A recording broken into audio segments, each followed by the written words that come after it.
Hi, and welcome to another edition of Our Power. I'm Erica McClarity. Here in Apache, Oklahoma, I'm in the oldest building in this city, built in 1901 and kept in its original form. The Apache Historical Society has worked very hard to not only keep this building from being torn down, but also to make it functional. And that means electrically, it had to be brought up to code. And in came Local 1141 to help keep this museum alive. Built with rock brought by horse and buggy in 1901, this building served as the Apache Town Bank for many years. But when it started to deteriorate like many buildings do, a nonprofit organization called the Historical Society of Apache was formed to keep this building from being torn down. The society turned the building into a museum in 1971, full of artifacts from its local community of Apache. We're a nonprofit organization. We have no funding from the city, no funding from the state, no funding from anywhere except private donations. My goodness, I could not picture Apache without this building on the corner.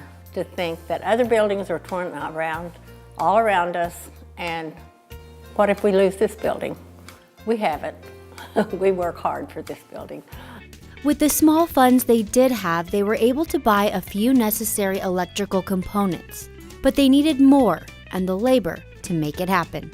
We had an opportunity to look into the electrical improvements that were needed. We were very fortunate to have some local electricians who said, yes, we'll step up and we'll do our part because this is our community too. But to install new equipment on a building that was built in 1901 was not easy. It presented some challenges to maintain the integrity of the building. This museum, a very precious gem to the community with layers and layers of history, continues to be the focal point of the town. A museum full of things like old phones, radios, appliances, typewriters, photos, and so much more. Each piece meaning something new to this town.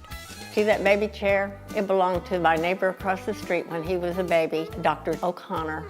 And his wife was a great influence on my life. And she donated Charlie's chair. The photograph collection, those are the true images of the founders, the pioneers, the settlers who established this community and whose descendants have kept it going. Keep giving to your community and helping out your fellow people. To be able to share your trade for people that need it, it's a good feeling. If you got the time, you can get it done. Hardest part's getting started.